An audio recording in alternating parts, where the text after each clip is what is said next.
Bueno, título del mensaje, título es Tengo tres testigos. Tengo tres testigos. Y el pasaje Juan 5 del 31 al 39. Okay, Juan 5, 31, 39. Título general del mensaje. Tengo tres testigos. Okay, Juan 5, 31. Y lo leo y luego empezamos.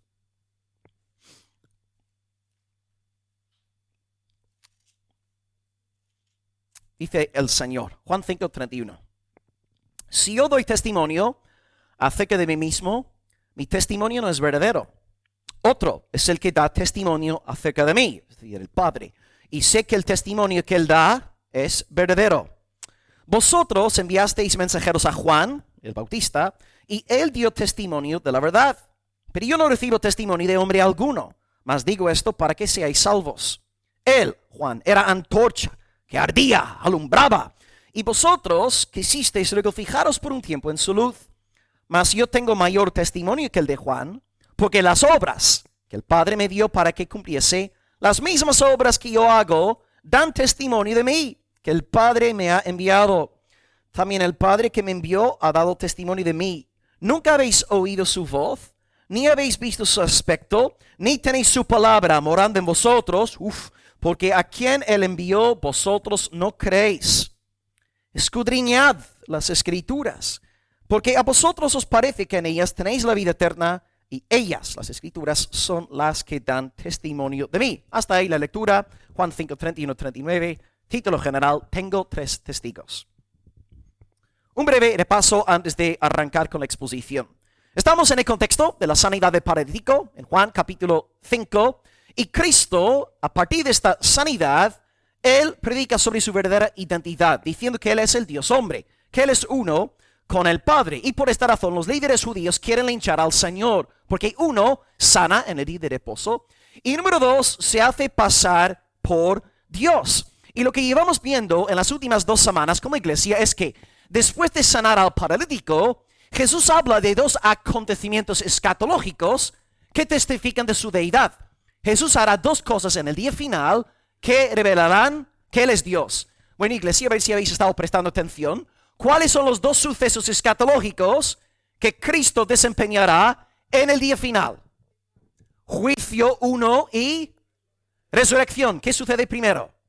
¿Resurrección corporal de los muertos? ¿Resurrección de solamente creyentes? No, de todos. Todos seremos resucitados corporalmente y pasaremos al juicio. Jesús entonces dice que Él es Dios. ¿Por qué? Porque yo veo al Padre, yo hago sus obras y encima yo levanto los muertos y yo juzgaré a todos. ¿Quién puede hablar así? Sino solo Dios. Y Jesús lo que ahora hace en nuestro texto es comprobar, según 3 testigos independientes, de que Él es quien dice ser. Él es Dios. Y los 3 testigos constituyen nuestros 3 puntos en esta mañana. Son los siguientes. Punto número 1 en esta mañana, Juan el Bautista, y ahí podéis anotar versículos 33 al 35, que está en la pantalla, sí, en efecto, ahí está. Ok, primer punto hoy, Juan el Bautista, el primer testigo del Padre. Los 3 son testigos del Padre. Segundo testigo, que testifica de la deidad de Jesús, las obras, y cuando digo aquí obras, aluda a las obras mesiánicas, los milagros, las señales desempeñadas por el Salvador. Y finalmente veremos que las Escrituras, específicamente el Antiguo Testamento, las Escrituras testifican del Señor Jesús. Ahí tenemos 3 puntos, 3 testigos que Cristo citará para decir que yo soy Dios. Cuento con 3 testigos: Juan, las obras y las Escrituras. Vamos a entrar en el primer punto hoy, Juan el Bautista. Primer punto, Juan el Bautista, Juan 5, 33 al 35. Empiezo con una historia ficticia. Digamos que un varón en Almería es acusado de asesinar a su jefe en sangre fría. El asesinato sucedió el día 6 de enero a las 6 de la tarde. El acusado, digamos que es alguien de nuestra iglesia local, un tal Gustavo, y Gustavo tiene que presentarse ante la corte y le preguntan a Gustavo por su ubicación el 6 de enero a las 6 de la tarde. Gustavo está delante del juez, está ante la corte, y Gustavo dice, bueno, señor juez, yo no maté a mi jefe porque a las 6 de la tarde, el día 6 de enero, yo estuve paseando a mi perro en Agua Dulce. Estuve paseando al perro en Agua Dulce. ¿Qué hace el juez? El juez le dice a Gustavo, pues si usted estuvo en Agua Dulce el día 6 de enero a las 6 de la tarde, usted no podría haber asesinado a su jefe. Gustavo, usted puede irse. Muchas gracias por el tiempo, lo sentimos mucho por las molestias. No volverá a suceder nunca. No, el sistema judicial no funciona así. Gustavo dice delante de la corte, yo el día 6 de enero a las 6 de la tarde estuve paseando al perro en Agua Dulce. Gustavo, para que sus palabras tengan peso legal, necesita testigos. Entonces otra cosa sería, si, por ejemplo, el juez le preguntara a Gustavo, ¿alguien podría testificar de su ubicación aquella tarde? Y Gustavo dice, bueno, sí, mi perro, ¿no? Mi perro puede dar testimonio. Pero claro, esto no vale en una corte, porque claro, aquí creemos en la necesidad de seres humanos como testigos. No. Dado el clima actual en nuestra sociedad, a lo mejor Gustavo podría decir, bueno, mi perro se identifica como ser humano. O sea, es tan perrófobo, ¿no? Juez, podría mejor Gustavo, sí, lo que está pasando en esos días es para partirnos de la risa, ¿no? Pero está pasando. Pero necesitamos testigos. Sí, entonces Gustavo, su abogado, puede presentar, por ejemplo, al jefe de la policía local que vio a Gustavo a las 6:05 en un parque en Agua Dulce paseando al perro. Y si el abogado puede presentar a otro testigo, una compañera de trabajo que habló con Gustavo justo a las 6 de la tarde. Y luego un tercer testigo anónimo que sacó una foto del jefe de la poli, de la compañía de Gustavo, y de Gustavo a las 6:02 y tiene la foto grabada en su móvil. Hermanos, puedes tener el mejor abogado del mundo, pero no va a meter a Gustavo en la cárcel. Porque Gustavo tiene 3 testigos independientes que corroboran su testimonio. Gustavo no podría haber asesinado a su jefe, por tanto no debería ir a la cárcel.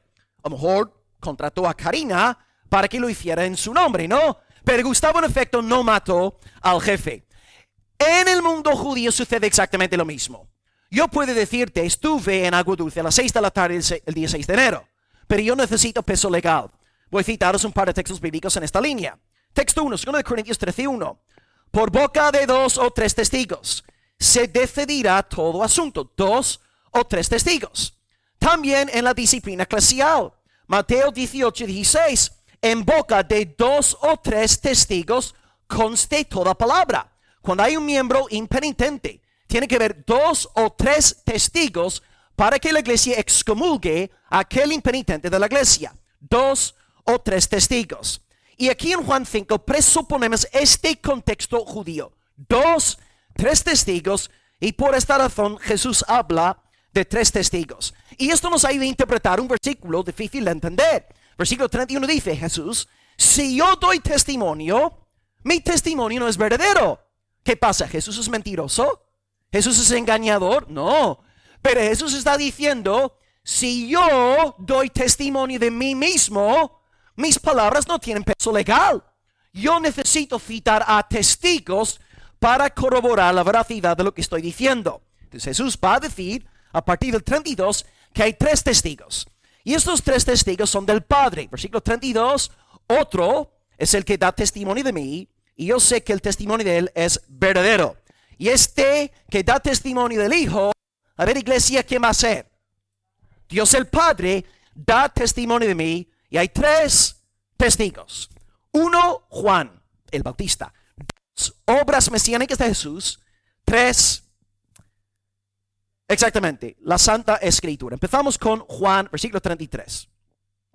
Primer testigo. Vosotros enviasteis, está hablando judíos en el sur, donde estaba ministrando Juan, vosotros enviasteis mensajeros a Juan, y él dio testimonio de la verdad. Juan da testimonio de verdad. Pero la pregunta sería, ¿quién levantó a Juan como profeta? ¿Quién le concedió su ministerio? ¿Quién? Dios el Padre, en efecto, llamó a Juan, capacitó a Juan, comisionó a Juan, y Juan sirvió como testigo del Señor. Un par de versículos famosos en este sentido. Juan 1:29, dice Juan, he aquí el Cordero de Dios que quita el pecado del mundo, no solamente de Israel. También Juan dice en 1:30 del Evangelio de Juan, después de mí viene un varón, el cual es antes de mí, porque era primero que yo. Pero vamos a ver, si Juan nació primero, ¿cómo puede Jesús ser mayor que Juan? Porque Jesús es Dios. Juan está testificando de la deidad del Señor. Jesús dice, Juan el Bautista da testimonio de mi deidad. Ya que Jesús es Dios, Juan puede decir de él, en Juan 3:29, al enterarse del éxito ministerio de Jesús, dice Juan, el que tiene la esposa es el esposo, mas el amigo del esposo, Juan, el que está al lado del esposo, le oye y se goza grandemente de la voz del esposo. Así pues, está mi gozo cumplido. Es necesario que él crezca, pero que yo mengüe. Porque él es Dios. Yo soy un simple predicador, simple profeta, simple mensajero, pero yo sirvo al Rey de Reyes, bendito sea su nombre. Y por esto Juan dice en otro sitio, en Juan 1:27, yo no soy digno de desatar la correa del calzado del Señor, porque él es Dios. Él no es un simple pastor, no es un simple apóstol. Él es Dios encarnado. Entonces no es que Jesús necesitara el testimonio de Juan, porque él cuenta con el testimonio del Padre. No obstante, Jesús cita a Juan sabiendo que muchos en su audiencia tenían a Juan como profeta del Señor. Y por eso Jesús dice en el versículo 34, yo no recibo testimonio de hombre alguno, pero digo esto para que vosotros seáis salvos. Entonces en la audiencia de Jesús, si hay personas presentes que realmente creían que que Juan era un verdadero profeta, y si Juan nos está diciendo, Jesús es el Cordero de Dios, Jesús es Dios, pues en la audiencia la gente tiene que aceptar el testimonio de Juan y creer en el Señor Jesucristo. Jesús entonces testifica de esta manera para que la gente crea en él. Dice en el versículo 35, Juan era antorcha que ardía, que alumbraba, y vosotros quisisteis regocijaros por un tiempo en su luz. Estuvieron durante un tiempo bajo el ministerio de Juan, pero tristemente fue decapitado por esa malvada mujer que quería vivir en pecado llamada Herodías, ¿no? Los pecadores siempre quieren sofocar y matar a los mensajeros de la palabra de Dios. Entonces, amados, ¿qué conclusión sacamos aquí? Sacamos la conclusión de que es posible seguir a Juan el Bautista y no ser nacido de nuevo. Es posible estar en el desierto escuchando predicaciones de un hombre ungido por el Señor y aún así no tener la vida eterna. Y esta tentación es muy real para nuestra iglesia. Aquí estamos en una iglesia que da importancia a la sana doctrina. No jugamos con la palabra de Dios. Invertimos mucha energía, mucha pasión en la predicación de la palabra. Pero queridos hermanos, si vosotros entre semana estáis descargando predicaciones de Sujel Michelin, de John MacArthur, de John Piper, no quiere decir que vosotros seáis salvos. No quiere decir que seáis del Señor. No nos equivoquemos. Descargar predicaciones de Juan el Bautista no equivale a salvación. Aquí tenemos a gente que había estado con Juan el Bautista durante su ministerio que no tenía fe salvadora en el Señor Jesús. Cuidado con eso. No quiere decir que seamos salvados. No seamos como aquellos de la parábola, en Mateo 13:21, que Jesús dice que eran oidores de corta duración. Hebreos 6 también nos habla de ciertas personas en la iglesia que al ser expuestas a la palabra de Dios no eran verdaderos creyentes, pero sí estaban durante un tiempo en la iglesia neotestamentaria, y el autor de Hebreos dice en Hebreos 6 que esas personas fueron iluminadas, gustaron de las cosas celestiales, fueron hechos partícipes del Espíritu Santo, pero luego se apartaron como apóstatas. Y este peligro es muy real en nuestra iglesia. Hermanos, cuando yo llegué a esta iglesia en noviembre de 2016, hubo personas aquí hace más de 5 años que hoy no están en esta iglesia local. Algunos se fueron con la bendición del Señor, otros se fueron en incredulidad, otros se fueron en rebeldía. Y aquí estamos 5 años más tarde con personas completamente diferentes. El perfil de nuestra iglesia hoy no es el perfil de 5 años. Y ahora una advertencia. En 5 años, amados, es muy posible que algunos de vosotros no estéis ya más entre nosotros, porque tenéis un corazón apóstata. No habéis nacido de nuevo. Sí, ahora mismo estáis descargando buenas predicaciones, os gusta ir al culto para recibir una buena palabra, pero no habéis nacido de nuevo. Y de la misma forma que hoy hay personas que ya no andan entre nosotros, que estuvieron aquí hace 5 años, el mismo peligro podría darse ahora entre esta iglesia local. Es necesario examinarnos a nosotros mismos para saber si de verdad hemos nacido de nuevo o no. Porque si no somos del Señor, tarde o temprano nos apartaremos de la iglesia del Señor Jesucristo. Que entendamos pues que Cristo es el único Salvador, que tenemos que confiar en Él con todo nuestro ser. Y algo bien lindo en este texto es que Jesús dice que Juan era antorcha, es decir, ya está muerto. No dice Juan es, dice Juan era. Esto indica que ya estaba muerto. Pero fijaos en la dulzura del Señor. Jesús habla de Juan en términos positivos, una luz, una antorcha que alumbraba. Juan no era el sol, porque la aurora, ¿quién es? Cristo es la aurora. Juan es una antorcha. Juan es una luz. Pero Cristo se acuerda de su predicador, se acuerda de su siervo. Juan perdió su vida, decapitado por los deseos de una malvada hija de Satanás, que quería vivir en pecado. Y por tanto mandó matar, a través de su nuevo marido, ¿no? Mandó ejecutar a Juan. Pero Jesucristo, amados, no se olvida de sus siervos. Sí, Herodes puede acabar con la vida de Juan, pero Jesucristo se acuerda de su fiel siervo Juan. Y Juan entró en el cielo recibiendo su recompensa eterna. Entonces yo os digo, queridos creyentes en el Señor, puede ser ahora mismo que estéis siendo rechazados en el mundo, en el trabajo, la gente se mete con vosotros, se burla de vosotros por vuestra fe en el Señor, pero tened presente, vuestro Salvador se acuerda de vosotros. Vuestro Salvador os ama. Vuestro Salvador no se ha olvidado de vosotros. Alabado sea su nombre. Cristo se acuerda de sus amados siervos y ministros. Así que, ¿qué ve Dios hoy en nuestra congregación para ir acabando este primer punto? Dios ve aquí en esta iglesia antorchas, ve luces, somos lumbreras para la gloria de Dios. Hay estrellas aquí en el sentido sano de la palabra. Estamos brillando, reflejando la luz del Señor. O Dios encontrará aquí chimeneas apagadas. Dios viene hoy a nuestra iglesia buscando fuego, fervor, pasión, avivamiento en el alma. Encontrará Dios hoy entre nosotros antorchas, luces, lumbreras. Oh, que Dios nos haga brillar, que nos haga resplandecer por el poder del Espíritu Santo. Seamos pues esos creyentes, testifiquemos de Cristo con fuego, con pasión, con entrega, con entusiasmo. Testifiquemos para la gloria del Señor Jesucristo. Y la iglesia de Dios dice amén y amén. Bien, Cristo cita 3 testigos. Testigo número 1, Juan. Juan se levantó, testificó de mi deidad.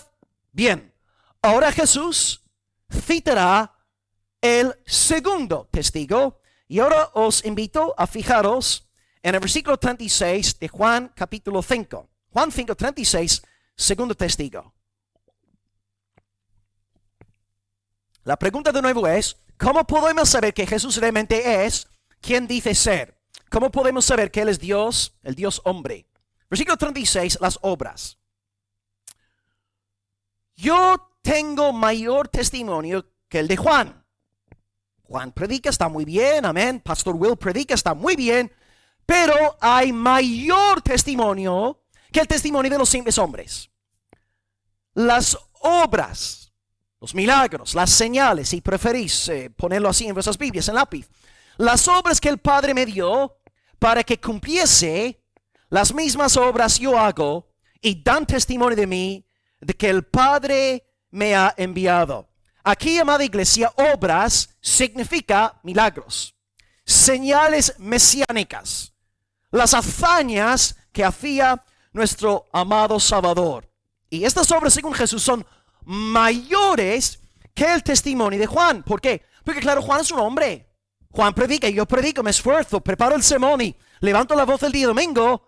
Pero Cristo es Dios. Sus obras son divinas. Por ende, por tanto, son superiores al testimonio de un mero hombre como Juan. Jesús entonces dice que sus obras dan testimonio de su verdadera identidad. Por ejemplo, en Juan capítulo 5, a principios del capítulo, hizo un milagro impresionante. A ver si alguien se acuerda del milagro. ¿Qué hizo Cristo a principios de nuestro capítulo? ¿Sanó a quién? Al samaritano, eso fue el capítulo anterior. Paralítico. Sana paralítico en Sura y en Bethesda. El capítulo anterior, finales capítulo 4, sana a un niño, al hijo de un funcionario que estaba en Capernaum, Cristo estando en Caná. Pero en capítulo 5 Jesús hace un milagro, que es absolutamente impresionante. Y Jesús entonces está dando a entender que ese milagro, para interpretarlo correctamente, tenemos que ver la deidad de Cristo en aquel milagro. Si no vemos la gloria de Cristo en el milagro, no estamos interpretando la señal de manera correcta. Juan hablará en su evangelio de varias señales realizadas por Jesús. Yo ya he contado 10 que Juan describe en cierto detalle. Hay muchos otros que hizo Jesús, muchos otros milagros que no salen registrados en la Biblia. Os nombraré algunos. Los que ya hemos estudiado como iglesia son, capítulo 2, la conversión del agua en vino. Claro, si hubiera sido norirlandés, habría convertido el vino en agua, ¿no? Pero tenemos la conversión del agua en vino. Luego en el capítulo 4 la hermana dijo, sanó al salir de Samaria, sanó al hijo del funcionario. Y lo increíble de este milagro es que Jesús estaba ya en Caná. Y el hijo estaba en Capernaum a 26 kilómetros. Hermanos, impresionante. Y milagro número 3, tenemos el de capítulo 5 que estamos ahora exponiendo, la sanidad del paralítico. Y hay muchas otras señales. Veremos en el siguiente capítulo la alimentación de los 5,000. ¡Wow! Acto seguido, Jesús camina sobre el mar después de dar de comer a los 5,000. Luego veremos también en el capítulo 9 la sanidad del ciego de nacimiento. Y después veremos la resurrección de Lázaro y hay otras señales en el Evangelio de Juan. Ahora, ¿por qué Juan escribe un libro hablándonos sobre estos milagros? Pues Juan te da la respuesta en su declaración de propósito. Juan 20, versículo 30, Juan dice, Jesús hizo muchas otras señales en presencia de sus discípulos, las cuales no están escritas en este libro. Es decir, Cristo hizo muchísimos más milagros. Y por cierto, agrego que en Juan 21, 25, Juan dice, hay también muchas otras cosas que hizo Jesús, las cuales, si se escribieran una por una, pienso que ni aún en el mundo cabrían los libros que se han venido a escribir. Pero ¿cuál es el propósito? Porque Juan registra una lista específica de señales. Aquí tenéis la respuesta, versículo 31 de la declaración de propósito. Estas se han escrito para que creáis que Jesús es el Cristo, el Hijo de Dios, y para que creyendo tengáis vida en su nombre. Es exactamente lo que estamos estudiando ahora. Juan 5:36. Mis obras testifican de mí. Mis obras dan testimonio de que yo soy quien he dicho ser. Y Juan 20:31 te está diciendo lo mismo. He escrito este libro citando estas señales para que creáis que Jesús es quien decía ser el Hijo eterno de Dios. El argumento de Jesús entonces es muy sencillo. Y es fácil, si nos ponemos a pensar en los milagros que hemos estudiado como iglesia hasta ahora, veremos la deidad de Cristo en cada milagro. Hemos visto 3. Primer milagro, la conversión de agua en vino. ¿Quién puede cambiar los elementos? ¿Quién puede hacer algo así? Es imposible. Cristo tiene autoridad sobre los elementos naturales, porque Él es Dios. Él es el creador. Él dice al agua, sé vino, y el agua tiene que convertirse en vino. No le queda otra. Tiene que obedecer a su creador. Vemos su deidad. En el segundo milagro, como hemos comentado, Cristo estando en Caná, sana al hijo de un paralítico, al hijo de un funcionario que estaba ahí en Capernaum a 26 kilómetros. Hermanos, Cristo dice al funcionario, ve, tu hijo vive. Y ya está. El hijo a 26 kilómetros recibe sanidad instantáneamente. Jesús no monta un cultazo con muchos chillidos y ruidos y movimientos raros para intentar fabricar un ambiente evangélico. No, Cristo le dice al funcionario, ve, tu hijo vive. Y hasta hay tanto poder, tanta potencia en la palabra de Cristo. Él dice, ve, está hecho. A 26 kilómetros, Cristo puede sanar porque Él es Dios. Y la tercera ilustración que hemos visto es cuando, antes de hablar sobre el paralítico, pensad también que con el poder de la palabra de Cristo, sé que esto no sale en Juan todavía, pero Juan también compartirá algo que vemos también en otros evangelios. Y en Marcos 4:39 dice la palabra de Dios: levantándose Jesús, reprendió al viento y dijo al mar: calle, enmudece. ¿Y sabes lo que dice la palabra? Se hizo gran bonanza. No se oye nada. Se hizo gran bonanza. Jesús da su decreto, da su veredicto, y las olas del mar, tranquilitas, descansando, en paz. Hermano, ¿quién es este hombre? Te animo, querido hermano, compañero, colega. Después del culto, acércate al puerto, da mandatos al mar. Ánimo, adelante, a ver quién puede conseguir que el mar le obedezca. Hermanos, estamos en presencia de Dios.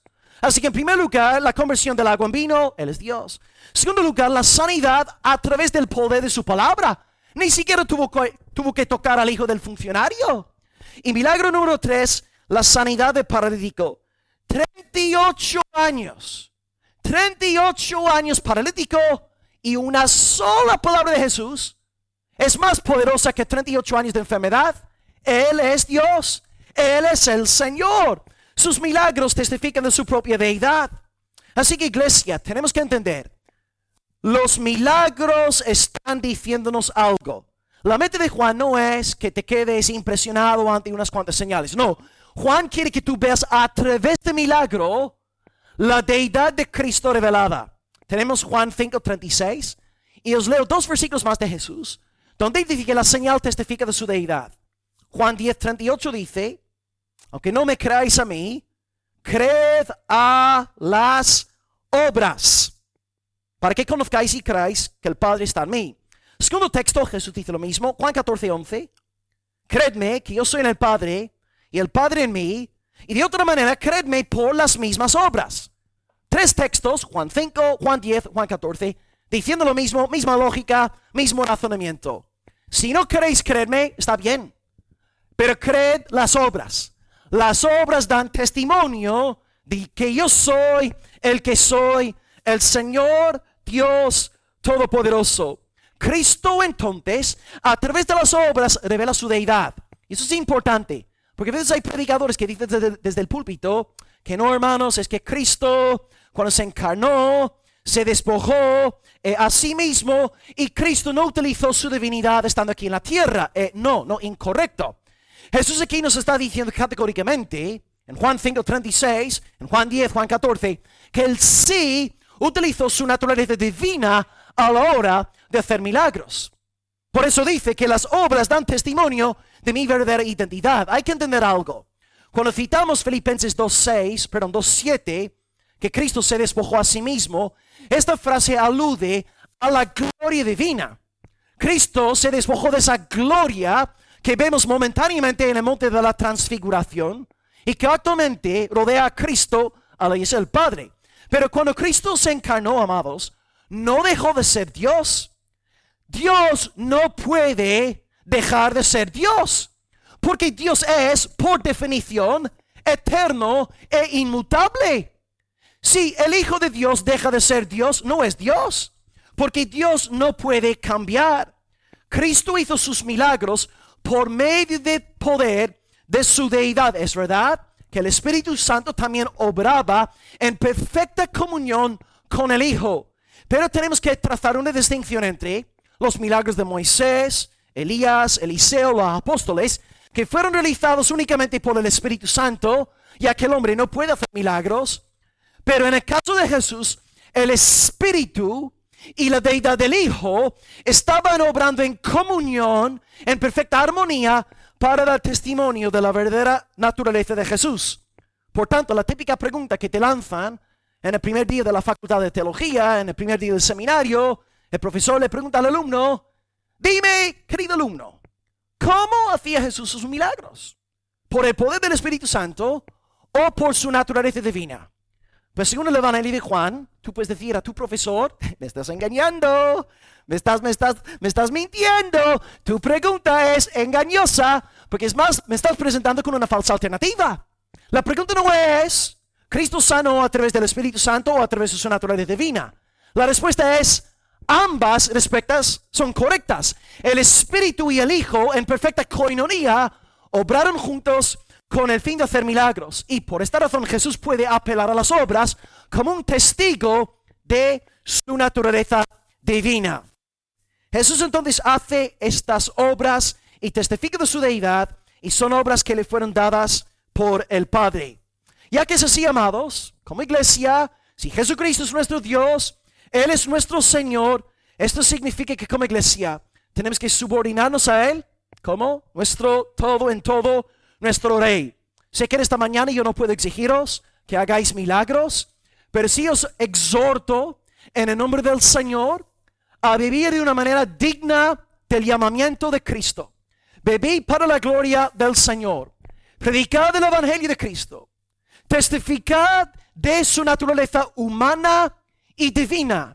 Anunciad a Cristo como el perfecto Salvador entre Dios y los pecadores. Predicad a Cristo, dad a conocer a Cristo, y que vuestros testimonios respalden los principios de la santificación nombrados en la palabra de Dios. Así que en esta mañana, iglesia, maridos, nuestra iglesia local, amad a vuestras mujeres, amad a vuestras doncellas, no seáis ásperos con ellas, amad, atesorad a vuestras mujeres. Esposas de nuestra iglesia local, respetad a vuestros maridos. No sigáis la línea esa torcida del feminismo que hay en las calles de España. Dios os llama como hijas de Sara a ser mujeres respetuosas, castas, puras. Solteros, solteras, andad en purificación sexual. Tened cuidado con vuestros ojos. Chicos jóvenes de nuestra iglesia, tened cuidado con vuestra ropa. No veáis enseñando senos ni trasero. Sois templo de Dios. Sois del Señor. Chicos, tened cuidado con el internet. Seamos una iglesia santificada para la gloria del nombre de Dios. La gente fuera tiene que vernos como un pueblo santo, un pueblo diferente. Y la persona, si de verdad ven en nosotros algo diferente, tarde o temprano nos preguntará, oye, ¿por qué tú no sueltas tacos? ¿Por qué tú no cuentas chistes verdes? ¿Por qué tú no estás engañando a tu mujer con otra por ahí? La gente tiene que ver luz en nosotros. Y al ver esa luz, amados, podemos predicar el Evangelio del Señor Jesucristo. Nuestro Dios es el Padre, el Hijo, el Espíritu Santo. Y ya que es así, vivamos para su gloria, testificando de la causa de Cristo. ¿Qué quiere el Padre? La gloria de su Hijo. ¿Qué quiere el Espíritu Santo? La gloria del Hijo. Por tanto, seamos hallados fieles en testificar de la gloria del Hijo. Y como pastor recibo esta palabra como predicador de esta iglesia. ¿Qué es lo que Dios quiere ver en nuestra iglesia local? Él quiere ver una iglesia apasionada por Cristo. Él quiere que las predicaciones exalten al Señor Jesús. Y si exaltamos a Jesús y levantamos al Señor y testificamos de Cristo y no apelamos al ego, no intentamos agradar al hombre, si damos centralidad a Jesús, el Padre y el Espíritu se estarán regocijando. Y Dios enviará a ovejas en nuestra iglesia local para ser alimentadas en el conocimiento del Salvador Jesucristo. Estamos aquí para la gloria de Cristo, amados. Bendito sea su nombre. Bien, iglesia. El primer testigo es Juan. El segundo testigo, mayor que el de Juan, es, lo que hemos llamado obras, señales mesiánicas. Y ahora acabamos, número 3, con el tercer testigo. Y este testigo es la Escritura. Y vamos aquí a leer Juan 5, 31, 32. Y luego nos concentraremos más bien en 37 y 39. Ok, 31 y 32. Dice Jesús, si yo doy testimonio, 31, acerca de mí mismo, mi testimonio no es verdadero. Otro es el que da testimonio acerca de mí, y sé que el testimonio que él da es verdadero. Así que de nuevo, el Padre ha levantado testigos. Y ahora el tercer testigo, versículos 37 al 39. 37. el Padre que me envió ha dado testimonio de mí.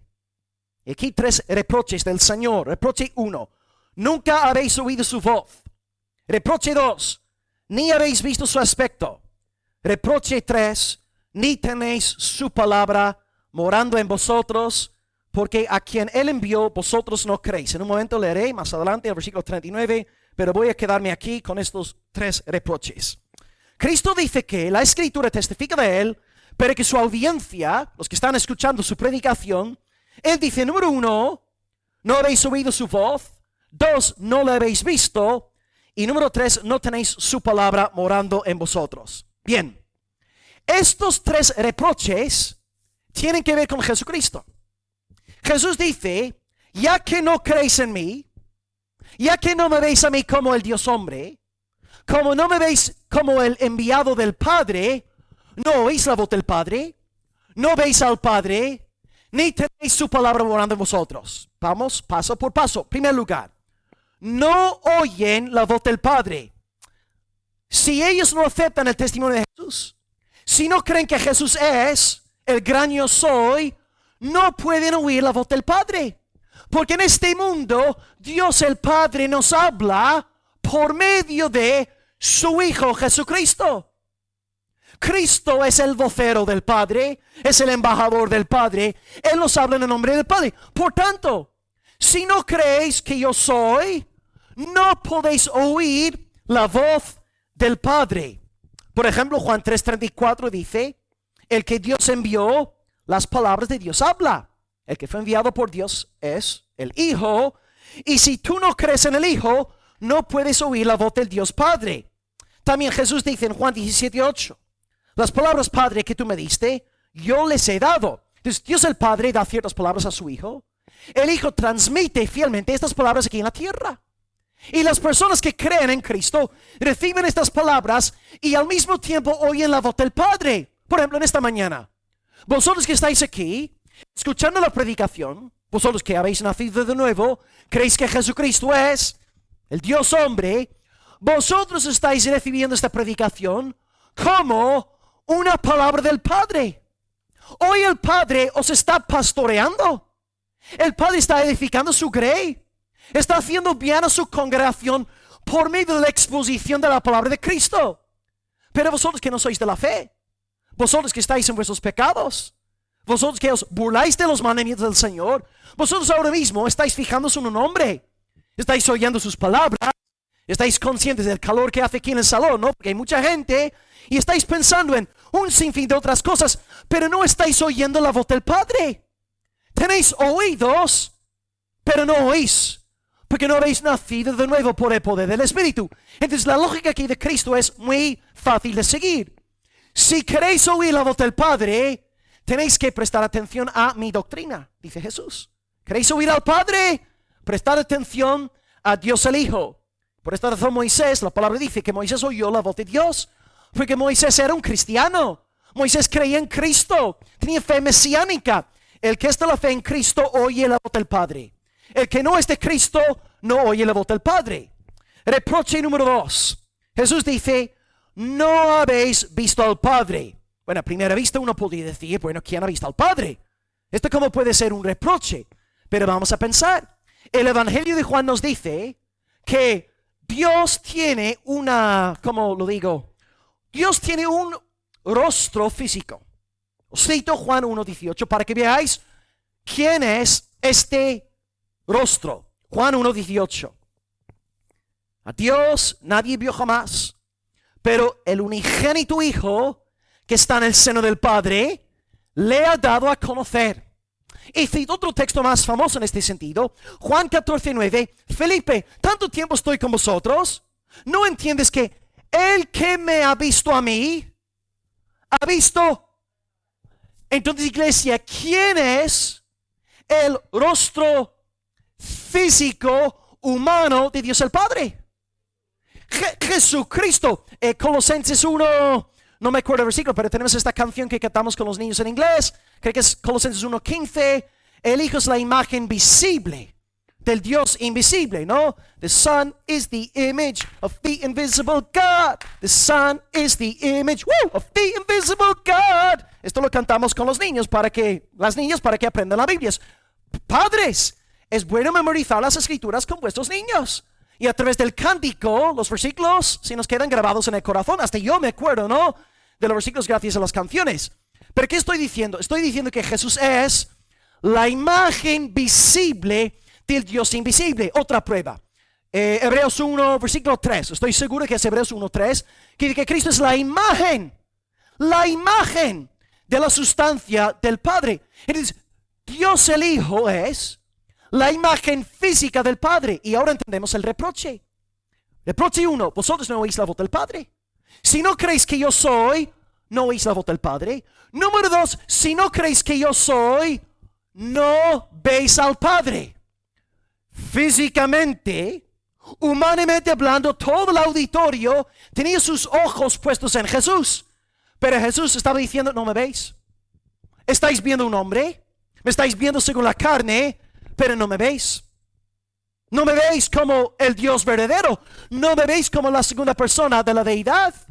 Entonces, tenían oídos, mas no oían. Tenían ojos, mas no veían, porque no eran de la fe en el Señor Jesucristo. Y en ese sentido, eran menores que Moisés, no eran sus hijos, porque Moisés sí oyó la voz de Dios. Y Jacob, dice la palabra de Dios, que Jacob vio al ángel del Señor. Cito Génesis 32, 30. Jacob llamó a aquel lugar Peniel, porque dice, vi a Dios cara a cara y fue librada mi alma. Jacob vio el ángel del Señor. ¿Y el ángel del Señor quién es? Jesucristo. Entonces, Jacob ve a Cristo, Jacob ve al Señor Jesús, cree en Él como Dios, pero los del auditorio no son verdaderos hijos de Jacob, porque no ven la gloria de Cristo.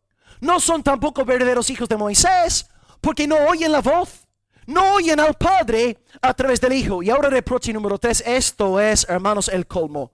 Nunca digas esto a un judío ortodoxo. El reproche número 3 de Jesús. Y a mí a veces yo pienso, ¿cómo no llegaron a crucificar a Jesús antes de hacerlo, no? ¿Cómo tardaron 3 años y medio?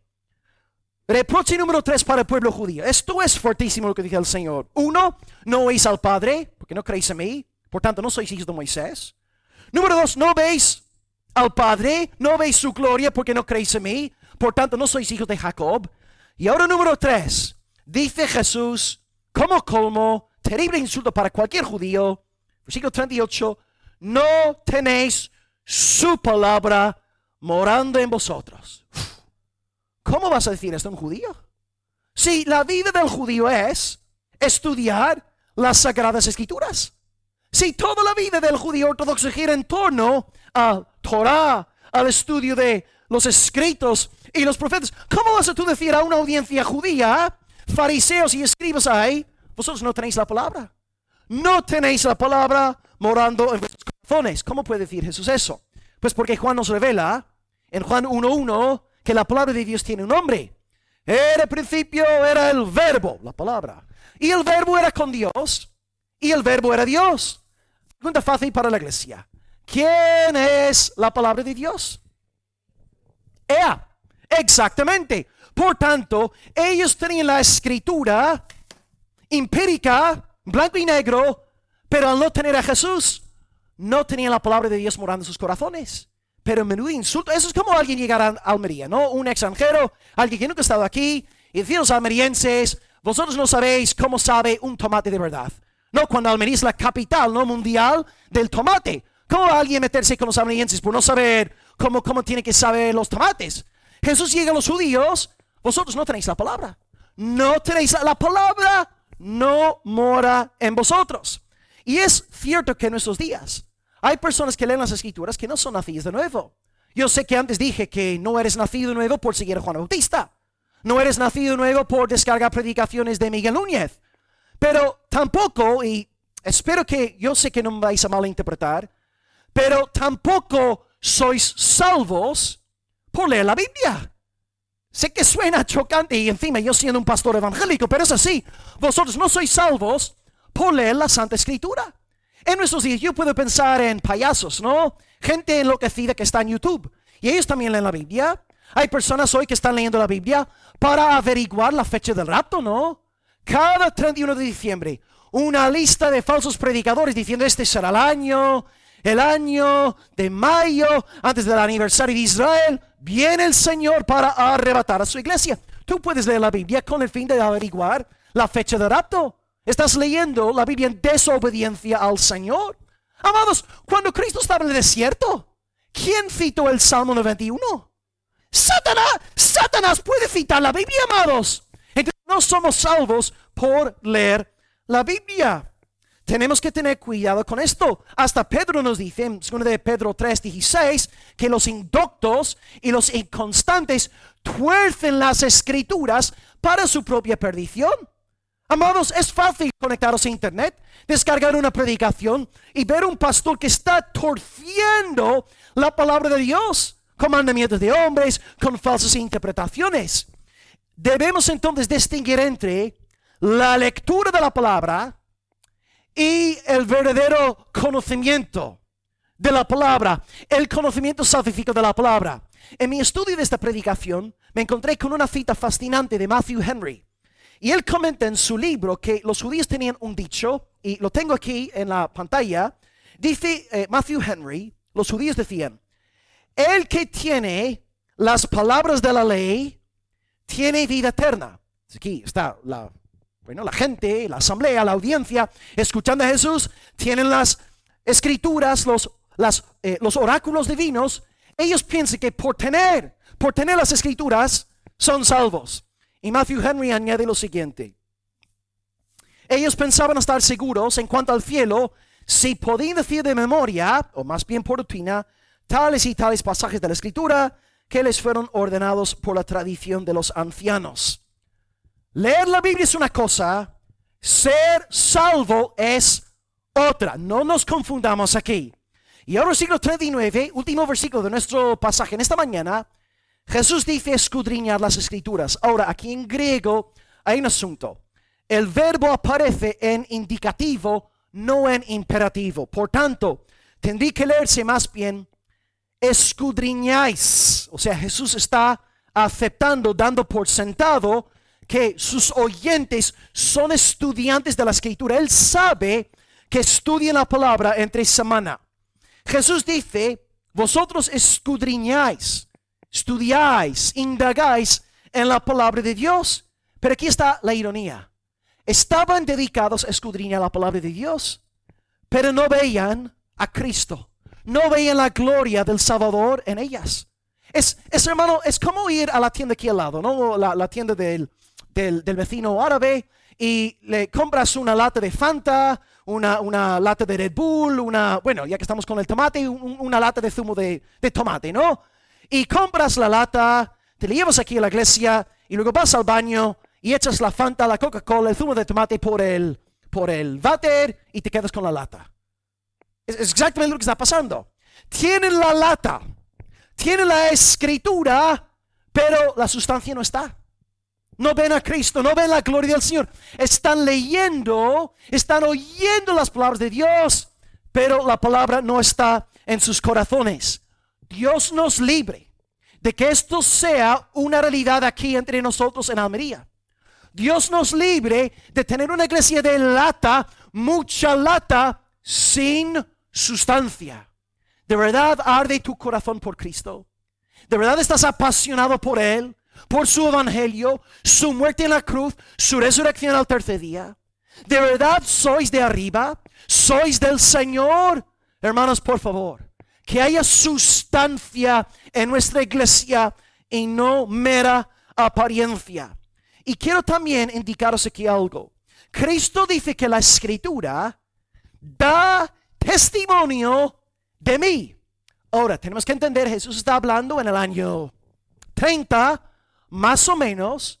Esto significa que en aquel entonces los libros del Nuevo Testamento no habían sido redactados todavía, porque primero fue, Gálatas, más o menos por el año 46, y ya, ahí los eruditos discuten, ¿no? Pero Jesús, cuando habla aquí de la escritura, no está pensando en el Nuevo Testamento. Es verdad que todo el Nuevo Testamento testifica de Cristo. De Mateo a Apocalipsis, Jesús el gran protagonista. Cuando Jesús dice aquí que las escrituras testifican de mí, ¿en qué está pensando?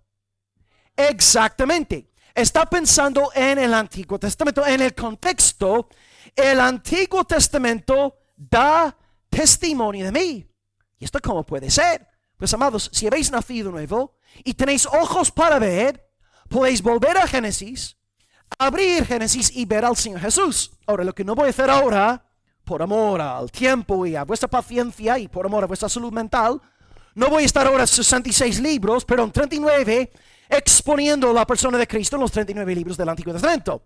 Pero pondré una sola ilustración, la ilustración de Génesis. Carmina está ahí, hace unos meses estaba en su casa, y ella me dijo algo muy interesante, que ella ve la doctrina de la Trinidad en el libro de Génesis. Y Carmina me citó, yo no sé si te acuerdas, hermana, pero me citaste Génesis 1:26. Y Dios el Padre en la creación dice, no sé si te acuerdas, hermana, ¿qué dice Génesis 1:26? Hagamos Dios el Padre, hablando en Génesis 1, en la primera persona plural. Ahora, con ojos trinitarios, abrimos el libro de Génesis y entendemos ahora el dicho del Señor. Dios el Padre está hablando en comunión con el Hijo, con el Espíritu, de ahí la primera persona plural. Luego, en el capítulo 3 también, Dios dice que el hombre ha llegado a ser como uno de nosotros, conociendo el bien y el mal. Y es más, ya que estoy con Génesis 3, Jesucristo es anunciado de forma explícita en Génesis capítulo 3, versículo 15, protoevangelio. Dios dice a Satanás, yo pondré enemistad entre ti y la mujer, entre tu simiente y la simiente de ella. Esta te herirá en la cabeza y tú le herirás en el calcañar. Dios está hablando de Cristo.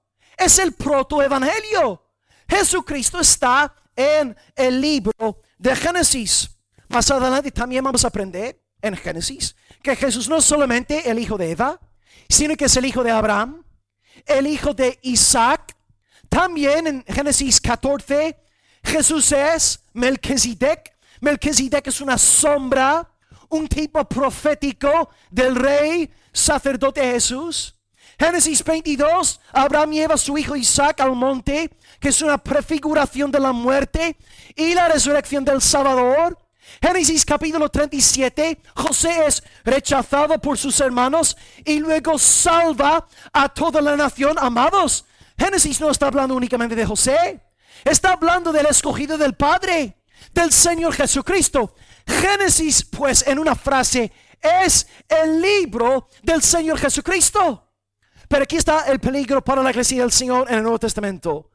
Leer el libro de Génesis y quedarnos con principios morales, principios éticos, principios de santidad que tienen su relevancia y no ver a Cristo. Uf, qué tragedia, hermanos. Qué tragedia. Jesús mismo nos indica en Lucas 24:44 que escrito está de mí en la ley de Moisés, en los profetas y en los salmos, todo lo que yo tenía que hacer. Jesús mismo nos está enseñando como cabeza de la iglesia cómo debemos leer el Antiguo Testamento a través de un filtro cristológico. Yo leo Génesis pensando en Cristo, y si yo acabo de leer Génesis 50 capítulos sin haber visto a Cristo, no he leído el libro de Génesis correctamente. Me he equivocado, tengo miopía espiritual. Así que cuidado con esta tentación, amados. Podemos, por ejemplo, estar en un culto y sube un pastor y nos predica sobre el libro de los jueces y se centra en la vida de Sansón. Y predica un mensaje, Sansón pecó, hermanos, debemos alejarnos del pecado. Sansón era usado por Dios, debemos orar para que Dios nos use. Y todos decimos amén, aleluya, gloria a Dios. Pero al acabar el sermón, se queda ahí, predicando un sermón judío. Porque un judío podía subir a nuestro púlpito, predicar sobre Sansón, la necesidad de ser santo, la necesidad de orar para que Dios nos use, pero donde tú y yo vamos a entrar en conflicto con el predicador judío es cuando decimos que Jesús Nazareno es el Hijo Eterno de Dios y solamente en él hay salvación. Es cuando tú predicas sobre Sansón, tienes que ver a Jesús en el texto. Maestros de escuela dominical aquí hoy presentes, no es suficiente con enseñar a los peques en nuestra iglesia sobre el arca de Noé, sobre la salida de Egipto, sobre David y Goliat, sobre Jonás y el pez, sobre los 3 amigos de Daniel ahí en el horno. Amados, vosotros en el temor de Dios tenéis que ver a Jesucristo en aquellos textos. Y que los niños no se queden únicamente con una moraleja bonita que puede llevarnos hacia el legalismo. Los niños tienen que ver en el Antiguo Testamento al Salvador Jesús. ¿Quién es el arca de la salvación? Cristo. Cristo es el arca de la salvación. Cuando Jonás fue tragado por el pez, estamos viendo una sombra de la muerte y la resurrección del Salvador. ¿Quién entró en el horno de Nabucodonosor para salvar a los 3 amigos? Jesucristo. ¿Veis? Una iglesia cristocéntrica interpreta las escrituras pensando en el Señor. Y vosotros aquí entre nosotros que vais a ser predicadores o que ya sois predicadores, tenéis que predicar a Cristo en el texto bíblico. Ver a Cristo, anunciar a Cristo, descubrir a Cristo y enseñar a la grey de Dios la hermosura del buen pastor Jesucristo. No podemos bajar del púlpito sin haber exaltado al Señor Jesús. Me estoy acordando de algo que decía Spurgeon, lo traduzco al inglés, pero él decía: pastor, no hay Cristo en tu sermón, pues vuelve a casa hasta que tengas algo digno de ser predicado. Anunciemos a Cristo, exaltemos a Cristo, incluso si estamos predicando el Antiguo Testamento. Cito unas palabras de J. Ceril y ya entramos en la recta final. Dice J. Ceril: advirtamos en este verso el gran honor que deposita nuestro Salvador en el Antiguo Testamento. Sanciona inequívocamente el canon judío de los libros inspirados. Estos autores modernos, pues, que se esfuerzan en despreciarlas y desvirtuarlas, muestran poca afinidad con el sentir de Cristo. Gran parte de la incredulidad comienza por un desprecio ignorante del Antiguo Testamento. Iglesia, pues, nosotros como congregación estamos comprometidos con el Nuevo Testamento, porque el Nuevo Testamento testifica de Cristo. Pero también como iglesia estamos comprometidos con el Antiguo Testamento, porque también puede sonar raro, pero es verdad, el Antiguo Testamento también es el libro del Señor Jesucristo. Según Timoteo 3:15, Pablo dice: Timoteo, has sabido las escrituras desde tu niñez, que te pueden hacer sabio para salvación por la fe en Cristo. Pablo nos está diciendo que el Antiguo Testamento predica sobre la verdadera salvación. ¿Acaso no está escrito en la ley? Y Abraham creyó a Dios y le fue contado por justicia. En la ley testifica de la salvación por la fe. Y los profetas, Habacuc 2, versículo 4, mas el justo por la fe vivirá. Amados, el Antiguo Testamento es nuestro libro, es nuestra herencia, es el depósito del pueblo del Señor. Así que una advertencia final, y aquí con las palabras de Matthew Henry: es posible que los hombres estén muy versados en la letra de la Escritura y sin embargo ser ajenos a su poder e influencia. Repito la cita, no está ahí. Es posible que los hombres estén muy versados en la letra de la Escritura y sin embargo ser ajenos a su poder e influencia. Aquí en esta mañana hay 2 grupos. Estáis los creyentes que amáis al Señor, salís hoy contentos, alimentados, felices en Cristo. Pero también entre nosotros hay incrédulos. No sois del Señor, pero sí conocéis la letra de la palabra de Dios. Y os digo otra cosa: vosotros tenéis un mayor conocimiento de la Escritura que los restantes almerienses. Tenéis más conocimiento de la palabra porque estáis sentados aquí en una iglesia donde abrimos la palabra, exponemos las Escrituras y las explicamos. Tenéis la letra, pero no tenéis la sustancia. No tenéis la sustancia de la lata que antes nombré. Y esto significa que en el día final vuestro juicio será más severo, porque habéis pecado contra mayor luz. Vosotros que estáis aquí escuchando esta predicación en esta mañana, sois ahora más inexcusables que hace una horita cuando empecé a predicar. Porque en esta horita habéis recibido más luz, más alumbramiento, más verdad bíblica, y si perecéis en vuestra incredulidad, moriréis después de haber recibido muchísima luz. Por tanto, os ruego en el amor del Señor hoy, que seáis reconciliados con el Salvador, que creáis en el Dios hombre. Y os comunico hoy algo bien lindo, bien bonito. Hoy sigue siendo el día de la paciencia, el día de la misericordia. Y Jesús, sabiendo en esa asamblea congregada que había realmente enemigos, gente que no creía en él, aún así Jesús dice en el versículo 34, yo os hablo del testimonio de Juan para que seáis salvos. Para que seáis salvos. Yo sé que no toda la multitud llegó a creer en el Señor, pero a lo mejor a partir de aquella predicación de Cristo, algunos en la muchedumbre llegaron a creer en Cristo y se arrepintieron. Y hoy pues que suceda lo mismo. Hoy entre nosotros, no sé cuál será la voluntad de Dios, pero la palabra ha sido expuesta, enseñada, aplicada a los corazones. Y os advierto, incrédulos, os advierto que ahora estáis bajo más ira que antes. Consiguientemente, huid a Cristo.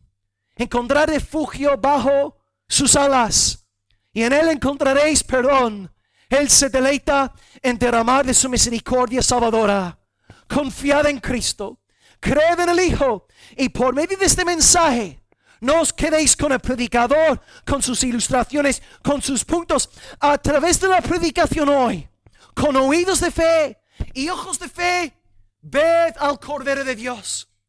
Ved al león de la tribu de Judá. Ved a la raíz de David. Ved al que era, al que es, al que ha de venir. Ved al alfa y la omega. Ved al principio, ved al fin. Confiad en Cristo.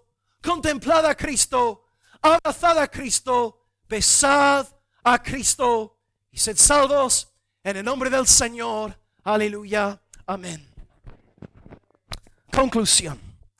Hemos visto 3 puntos. Juan, las obras, las escrituras. Juan, las obras y las escrituras. En primer lugar, vimos que Juan fue levantado por el Padre para testificar de la deidad del Señor. Juan testificó de la deidad de Jesús. Por tanto, si creéis en Juan, creed en mí, yo soy el Cordero anunciado por Juan. Segundo punto, las obras. Las obras testifican de mi deidad. ¿No creéis en mi predicación? No pasa nada. Cree las obras. Yo convierto el agua en vino. Yo sano a 26 kilómetros de distancia. Yo sano a hombres paralíticos desde hace 38 años. ¿No me creéis en mí? Está bien. Creed las obras. Las obras demuestran que yo soy Dios. Y ya que es así, llegamos a la conclusión inevitable de que Jesús hacía milagros por su naturaleza divina y no únicamente por el poder del Espíritu Santo. Y punto número 3, las escrituras. Concretamente, el Antiguo Testamento. Os puse un solo ejemplo, Génesis. Si tú en casa estás leyendo el Antiguo Testamento, recuerda que es el libro de Cristo. Y tienes que encontrar a Jesús en el salmo que estás leyendo. En el libro que estás leyendo, ahí está Jesucristo. Tienes que cavar, tienes que excavar, tienes que meterte a fondo en esa cueva y Dios te dará perlas. Dios te dará joyas, Dios te dará un cofre, el cofre de Cristo. Hoy pues, glorificad al Padre por haber testificado de su Hijo a través de 2 maneras. Y por esta razón podemos creer en su testimonio. Y volvemos ya al comienzo del mensaje. Porque Gustavo no mató a su jefe, porque contaba con el jefe de la poli, contaba con esa compañera y contaba con la tercera persona anónima que sacó una foto. Porque hoy debéis creer que Jesús es quien decía ser, porque tenéis a Juan el Bautista, tenéis las obras mesiánicas y tenéis las escrituras. Y en realidad, si estáis con la cabeza puesta, veréis que detrás de estos 3 testigos hay un cuarto, el Padre, el Dios Todopoderoso, Cristo, 4 testigos de la plena deidad de Jesucristo. Él es el Dios hombre. He aquí el Salvador. Creed en Él y sed salvos todos los términos de la tierra. Oremos al Señor en el nombre de Cristo. Aleluya. Amén.